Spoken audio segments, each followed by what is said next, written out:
Hello दोस्तों, welcome to my channel Dev math technical. आज हम करने जा रहे हैं 14.2, जिसमें पूरे सारे सवाल जो हैं वो बहुलक के हैं। बहुलक और माध्य मतलब बाध्य तो हमने किए ही हुए हैं, और बहुलक से भी मैंने आपको एक सवाल करा दिया था बेसिक में।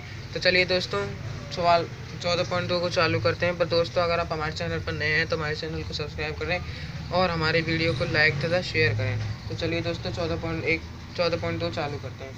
देखिए दोस्तों, इसमें सारे सवाल एक जैसे हैं।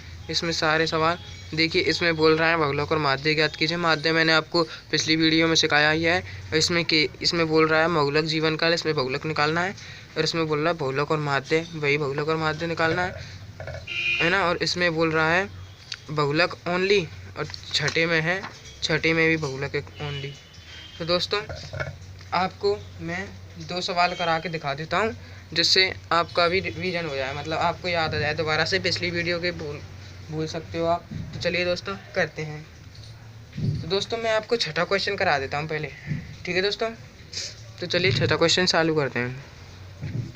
छठे क्वेश्चन में दे रखा है, एक विद्यार्थी ने एक सड़क के किसी स्थान से होकर जाती हुई कारों की संख्या नोट की और उन्हें नीचे दी हुई सारणी के रूप में व्यक्त किया। सारणी में दिया प्रत्येक प्रेक्षण 3 मिनट के अंतराल में उस स्थान से होकर जाने वाली कारों की संख्याओं से संबंधित है। ऐसे 100 अंतरालों पर प्रेक्षण लिए गए इन आंकड़ों का बहुलक ज्ञात कीजिए।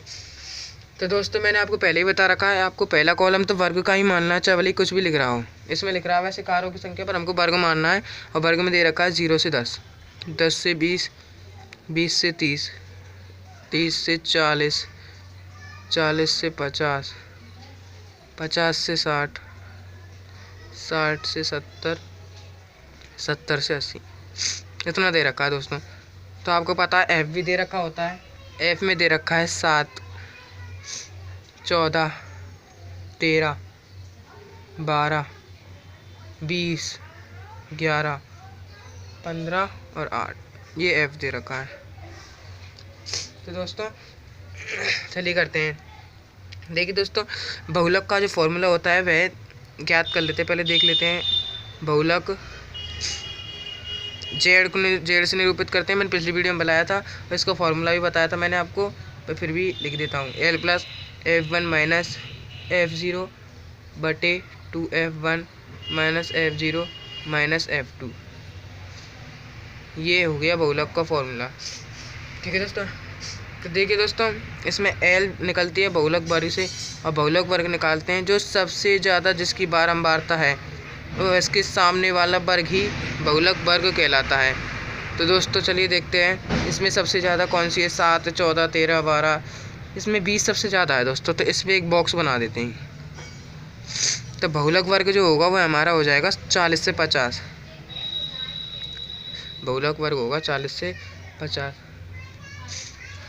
दोस्तों, मैंने बेसिक वीडियो में आपको बताया था कि एल जो होती है वह निम्न सीमा मतलब न्यूनतम सीमा, इन दोनों में से जो कम सीमा होगी वही एल होगी। इन दोनों में से 40 कम है तो एल बराबर 40 हो जाएगा। और एच होता है वर्ग अंतराल, इन दोनों का अंतर, इनमें 10 का अंतर है, ठीक है दोस्तों। और F1 होता है जिसको हमने माना है ना, वही F1 होता है, मतलब जिसके सामने हमने वर्ग माना होता है ना, वही F1 होता है। तो F1 बराबर 20, और F0 इससे ऊपर होता है, F0 बराबर 12, और F2 इससे नीचे, F2 बराबर 11। दोस्तों, मैंने बेसिक में ये सारी चीज़ आपको बता चुका हूँ। तो चलिए करते हैं, फॉर्मूले में रख देते हैं और हमारा आंसर आ जाएगा। एल है हमारा 40 प्लस F1 है 20 और F0 है 12 बटे 2 गुणा 20 माइनस 12 माइनस 11, और H 10 है हमारा। तो Z बराबर 40 प्लस, दोस्तों 20 में से 12 गए तो 8 हो जाएंगे, और ये 20 का 2 से गुणा करने पर 40 हो जाएंगे, और 11 और 12 जोड़ेंगे तो हो जाएंगे 23, ठीक है दोस्तों। और गुणा में 10, Z बराबर 40 प्लस 8 बटे 40 में से 23 गए तो बचेंगे 17, और गुणा में 10। तो दोस्तों, इस 10 का गुणा ना ऊपर वाली संख्या 8 से करना है, ठीक है दोस्तों। तो Z बराबर 40 प्लस 80 हो जाएगा। ये 10 से गुणा करने पर 17 नीचे रह जाएगा। दोस्तों, इसके दो तरीके हैं। अब यहाँ से आगे मैंने आपको बताया था कैसे हैं दो तरीके, या तो इसका एलसीएम लेके कर लो, या फिर 80 में 17 का भाग दे दो और 40 को जोड़ दो। चलिए मैं आपको दोनों तरीके से करके दिखाता हूँ। पहले एलसीएम से करके दिखाता हूँ। 17, इनका एलसीएम 17 हो जाएगा। 17 गुणा 40, 17 गुणा 40 करना। देखिए एक का भाग पहले 17 में देंगे हम तो 17 बार जाएगा, और 17 का गुणा 40 से करेंगे तो 17 का गुणा 40 से करना पड़ेगा हमको। तो 17 को 17 तो हो जाएगा 68, 680 हो जाएगा। इसी प्रकार इसका एक बार जाएगा और ये 80 हो जाएगा। तो 680 और 80 जोड़ने हैं हमको। 0 16 का 6 का 80 लगी 1, 760/17। तो दोस्तों या अब देखिए हमको 760 में 17 का भाग देना है। 17 चौक 68, 17 पंच 85, 17 चौक 68 ही ठीक है दोस्तों, 85 ज़्यादा हो जाएगा। तो चलिए 76, 6 और 2 8 बचेंगे, 80 हो जाएगा। फिर से 17 चौक 68 आएगा, इसमें से बच जाएंगे 2 और ये हो जाएगा 1, 12। अब पॉइंट लगानी पड़ेगी हमको, फिर 0 बढ़ानी पड़ेगी। 17 पंच 85, 17 छिकी, 17 छिकी करके देख लेते हैं दोस्तों। 17 छिकी 102, ठीक है। और 17 सत्ते 119 हो जाएगा शायद। हाँ 17 सत्ते 119 हो जाएगा, 119 बचेगा 1। तो दोस्तों 44.7 आ रहा है। अब देखिए दूसरे तरीके से करके देखते हैं। 80 में 17 का भाग लगाओ। 80 में 17 चौक 68 बार ही जाएगा, आपको पता है, पहले किया था। 12 बचा था, फिर पॉइंट लगाया था, फिर 0 लगाई थी, फिर वही 7 बार गया था। 119 है ना, तो 1 बचा था। तो इसका जो आ रहा है ना 40 + 4.7 आ रहा है। तो 40 और 4 हो जाएंगे 44.7। दोस्तों देखिए हमारे दोनों विधि से आंसर बिल्कुल करेक्ट आ रहे हैं। तो दोस्तों अब हम आपको एक सवाल और बता देते हैं और फिर 14.2 भी आपकी कंप्लीट हो जाएगी। तो चलिए दोस्तों पहला सवाल बता देते हैं आपको। पहला सवाल बताते हैं और पहला सवाल के बाद आपकी 14.2 कंप्लीट हो जाएगी। उसके बाद 14.3 चालू कराएंगे, जिसमें सारे के सारे क्वेश्चन माध्यक के हैं। ठीक है दोस्तों, अब करते हैं हम पहला सवाल। मैंने आपको पहले ही बता रखा है, पहला कॉलम आपको वर्ग का मानना है।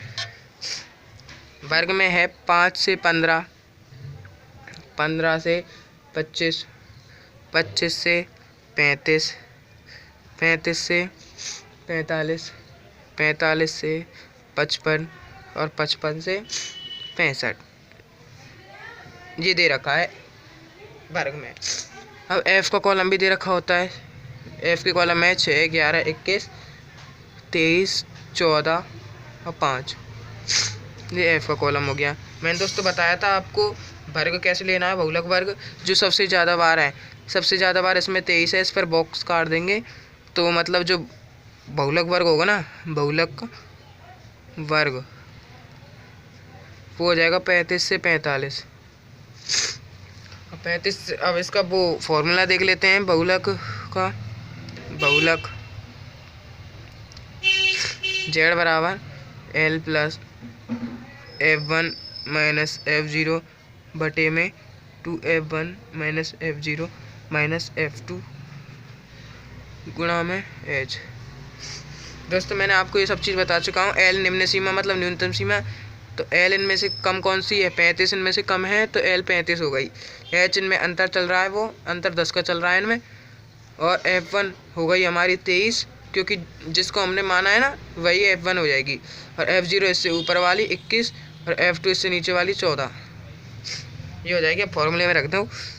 Z बराबर L + L है 35 प्लस F1 है हमारा 23 - 21 बटे में 2 गुणा 23 - 21 - 14 गुणा में 10 है, क्योंकि H का मान 10 है ना। तो 35 प्लस 23 में तो 21 गए तो 2 बचेंगे, और 23 दूना 46 हो जाएंगे, और 21 और 14 हो जाएंगे 35। ठीक है दोस्तों, तो Z बराबर 35 प्लस गुणा में 10 चल ही रहा है। 2/46 में से हमको 35 घटाने 11 बचेंगे। ठीक है दोस्तों, Z बराबर 35 प्लस, अब देखिए दो दो का गुणा है ना, इस 10 से करना है तो 20 हो जाएगा, 20/11। अब इसके फिर से दो तरीके हैं, जैसा मैंने आपको पिछले सवाल में बताया था, इसके फिर से दो तरीके हो जाएंगे। देखिए, या तो इसका एलसीएम ले लेते हैं, चलिए एलसीएम ही ले लेते हैं। इनका एलसीएम 11 हो जाएगा, 11 बार 11 का गुणा 35 से करना पड़ेगा दोस्तों, ठीक है। चलिए करते हैं, 11 गुणा 35 से, 11 पंजे 55 का 5 कहाँ से लग जाएगी 5, 11 3 33 और 5 33 5 38, 385 हो जाएगा ये तो। और इसका एक बार जाएगा, 1 का गुणा 20 से करेंगे तो 20 ही आएगा। तो 385 और 20 जोड़ना है हमको, यहाँ पे तो आ जाएगा 5, 8 और 2 10 की 0 ऐसे लग जाएगी, यहाँ पे 405 ही आ जाएगा। अब 405 में 11 का भाग देना है हमको, तो चलिए देते हैं। 405 में 11 का भाग, 11 दूना 22, 11 3 33 हो जाएगा, 11 चौक 44, 4 ज़्यादा हो जाएगा इससे, क्योंकि अब बचेंगे 7, डाल दिया 5, 11 6 की 66, 4 5 9 बचेंगे। अब पॉइंट लगा के 0 बढ़ाना है, 11 6 की 66, 11 7 77, 11 8 88, 8 बार 88 हो जाएगा, बचेंगे 2, फिर से पॉइंट लग ही रहा है, 0 बढ़ा सकते हैं हम, तो 11 का 20 में देना है, 11 एकम 11, तो वो जो होगा ना वो 36.81 आएगा, ठीक है दोस्तों। अब देखिए इस तरीके से भी करके देख लेते हैं। अब 20 में 11 का भाग देना है हमको, ठीक है दोस्तों। 11 एकम 11, बचेंगे कितने, 9 बचेंगे, फिर पॉइंट लगाएंगे, फिर 0 बढ़ाएंगे, 11 8 88 हो जाएगा, बचेंगे 2, फिर 0 लगा सकते हैं, 11 एकम 11, तो 1.35 प्लस 1.81 हो जाएगा। तो इन दोनों को जोड़ेंगे तो 36 हो जाएगा, 0.81। देखिए दोस्तों, इसका भी आंसर बिल्कुल करेक्ट आया हमारा।